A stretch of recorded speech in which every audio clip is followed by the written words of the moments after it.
Greetings, Japan fans. In today's show, we're going to continue looking at culture and its importance in getting results, particularly financial results, inside the company.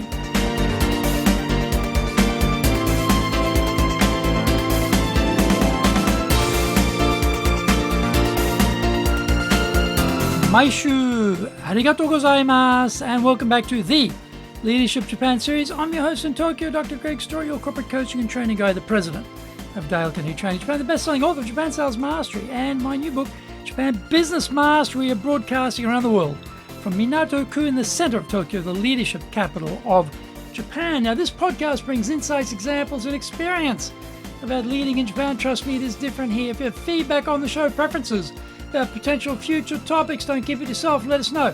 Don't forget to rate, review, subscribe, and share this podcast. Here's our daily lineup on iTunes. Mondays, the Cutting Edge Japan Business Show. Tuesday, the Presentations Japan series.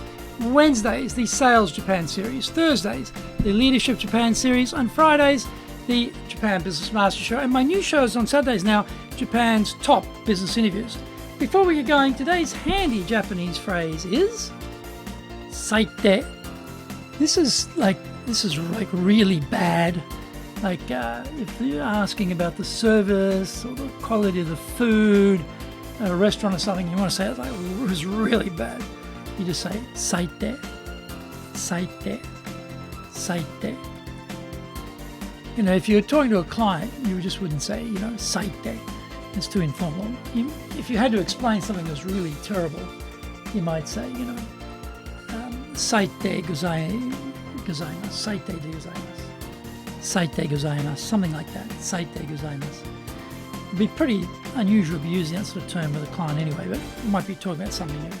Conversation makes sense, but with friends you can just say saite, saite, saite, saite. This is episode number 368, and today we are talking about how to join the Culture Champions Workplaces Part 2. Now in Part 1, we looked at how to identify the culture in the organisation and, if it is a keeper, the numerous obstacles to maintaining that culture. In this instalment, we look at what the best-in-class companies are doing about building an unbeatable culture. Our proprietary research showed that for all companies, the main challenge to both creating and maintaining positive culture was the pressure to produce results. This makes sense, because all of those high-falutin words coming out of the C-suite tend to evaporate by the time they loft down to the engine room, and the down and dirty world of revenue production tends to take over everyone's concentration. Saying you believe something is easy, but losing money to show you believe it, now that takes a lot more courage. In the good times, your CEO airily says cool stuff like, "Our staff are our most valuable resource. Our most important assets go down the elevator every evening." This is very hip. However, when COVID-19 pops up on the radar, senior management immediately furlough many of those loyal, hardworking staff because they are worried about damaging shareholder value and keeping their own job. What happened at your company? Were people instantly thrown overboard to protect owner wealth, or did you burn cash to keep the herd intact? When this type of dilemma arises, you find out the true value system of your leaders and the integrity of your culture. The second highest challenge was workplace transparency. Here, the gap between the best performing culture champion workplaces and the rest was quite large. The champions registered 44% as a challenge compared to only 27% for the rest. The top performing culture champions recognised this was an issue that needed to be dealt with. Aspiring to a positive and great culture means being a lot more open with the staff. This is inclusive rather than exclusive thinking and action. Employees feel both trusted and valued when they are told what is going on. Would you say the leaders in your company are open and transparent? Find out more when we come back from the break.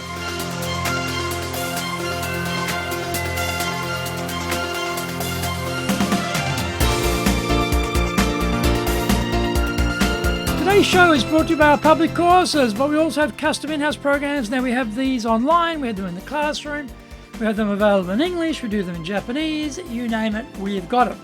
Today's show is sponsored by an online program, Lead Change Effectively. That will be on the 31st of July.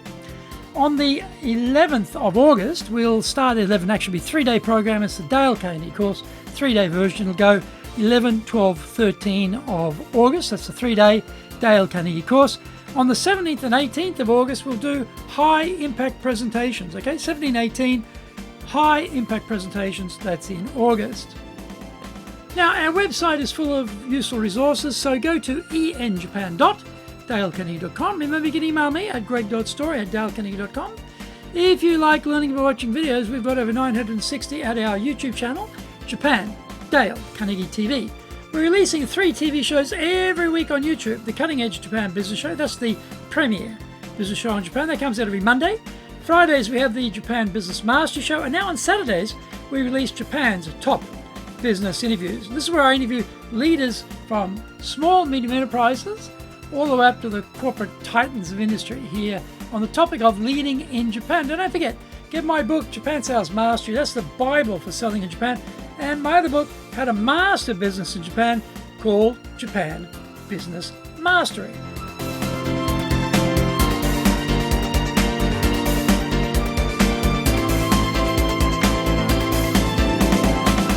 Welcome back. Now, this being transparent doesn't have to be a reactive process. There is an opportunity for top leadership to be proactive about being transparent. They can be open, honest, and willing to communicate both the good and bad news as they explain their actions. Is this what happens in your organization? Or is the good news trotted out and celebrated widely while the bad news is quietly taken out the back and garroted? Is the leadership walking the talk? The other push for transparency comes from the front line. Today, employees have a lot of access to information. The CEO gives a presentation at a town hall or via video broadcast, and this goes out directly to the troops with no filter.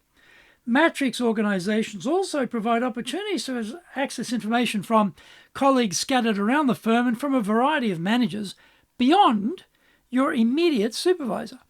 The old days of the middle managers monopolizing information to maintain their position power has been undone to a great extent.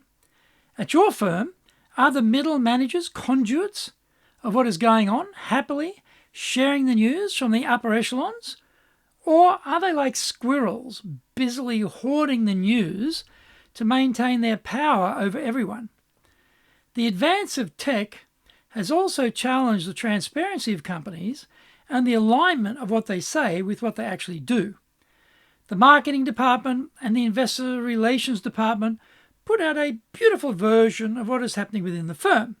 However, online forums will have insider information coming from current or former employees which cannot be controlled by the company's propaganda machine. If you want to know what is going on in your company, a quick search on social media sites like Twitter, LinkedIn, and Facebook will also be revealing. Strong employee culture expectations are very much about, don't tell me what you did for me yesterday, tell me what you are doing for me today. In the next installment, we will look at how to measure culture, what the C-suite and the HR professionals can do to build a champion culture.